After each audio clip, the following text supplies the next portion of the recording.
آپ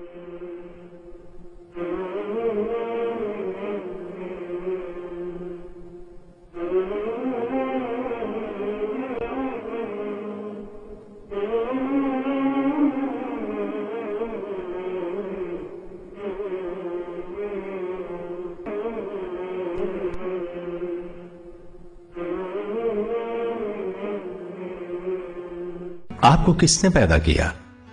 یا آپ کا جسم آپ کو کس نے دیا؟ آپ کی ان آنکھوں اور آپ کے بالوں کا یہ رنگ کس نے دیا؟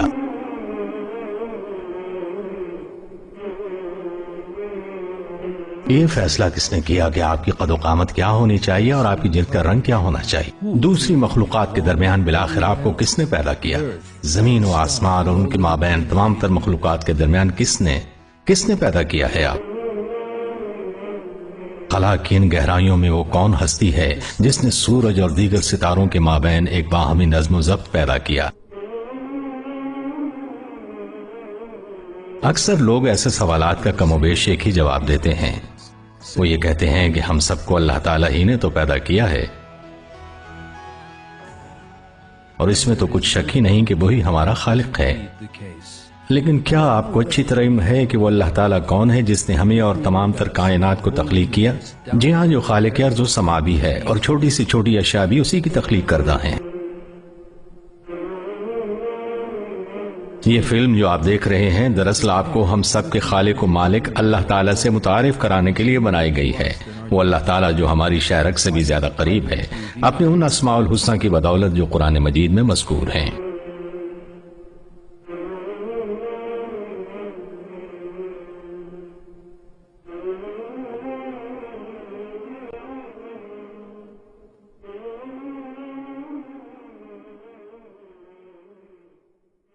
الاول، سب سے پہلا۔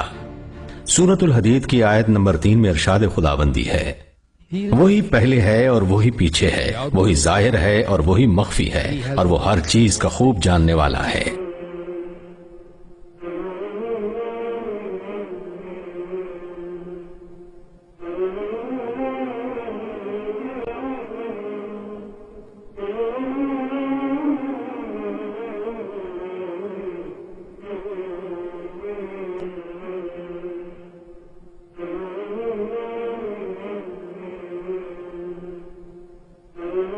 کیا اس کائنات کا کوئی نقطہ آغاز بھی تھا؟ یہ وہ سوال ہے جس کا جواب انسان صدیوں سے تلاش کرتا آیا ہے۔ جن لوگوں کا کم سے کم اتنا پختہ عقیدہ ہے کہ اس کائنات کا کوئی نہ کوئی خالق تو ضرور ہے، وہ یہ ایمان ضرور رکھتے ہیں کہ پھر اس کا کوئی نہ کوئی نقطہ آغاز بھی ہوگا۔ تاہم کچھ عقل کے اندھے کسی بھی خالق کے وجود کے سرے سے ہی منکر ہیں، اور اسی بنیادی مفروضے کی بنا پر ان کا کہنا ہے کہ اس کائنات کا کوئی آغاز ہے ہی نہیں، مگر یہ کائنات شروع سے یعنی ہمیشہ سے موجود رہی ہے اور ہمیشہ ہمیشہ موجود رہے گی۔ تاہم موجودہ دور کی سائنسی ترقی نے بالکل واضح کر دیا ہے کہ ایسے عقائد و نظریات رکھنے والے لوگ صریح گمراہی کا شکار ہیں۔ اس کائنات کی تخلیق کاری کے متعلق متعدد تحقیقاتی مقالے سامنے آ چکے ہیں، لیکن اب اتنا تو ہوا کہ تمام تر وہ باشندے جو سائنسی نظریات کے حامل ہیں بالآخر ایک بات پر متفق ہو گئے ہیں۔ حالیہ دنوں میں ایک سائنسی تحقیق نے اس مسئلے کی حقیقت کو یوں اجاگر کیا ہے۔ یہ ایڈون ہبل کی وہ تحقیق ہے جو اس نے 1929 میں کی، وہ یہ کہ کائنات مسلسل پھیل رہی ہے۔ اس حقیقت کو مزید تحقیقات کے لیے ایک نقطہ آغاز سمجھتے ہوئے سائنسدانوں نے ایک نہایت اہمیت کی حامل ہائپوتھیسس کو بنایا۔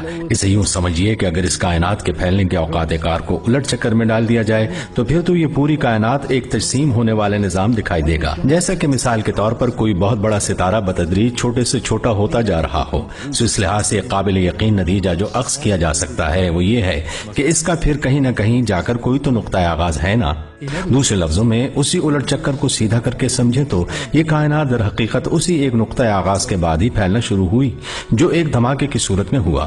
مختصراً اور سادہ لفظوں میں اس کائنات کا واقعتاً کوئی نقطہ آغاز ہے، اور اسی کائنات کو دیکھ کر یہ یقین ہوتا ہے کہ اس کا مطلب ہے اس کا کوئی نہ کوئی انتہائی حکمت و بصیرت والا خالق بھی ہے۔ جی ہاں، لامحدود اختیارات کا وہ خالق ارض و سما اللہ تعالیٰ ہی تو ہے، اور تمام تر زندہ اشیاء سے پہلے صرف اور صرف اسی کا وجود تھا، ستاروں اور کہکشاؤں سے بھی پہلے، حتیٰ کہ پوری کائنات کی تخلیق سے پہلے، حتیٰ کہ اس وقت سے بھی پہلے اس کا وجود تھا جب وقت کو پیدا کیا گیا، کیونکہ وہی تو الاولو یعنی سب سے پہلے والا ہے۔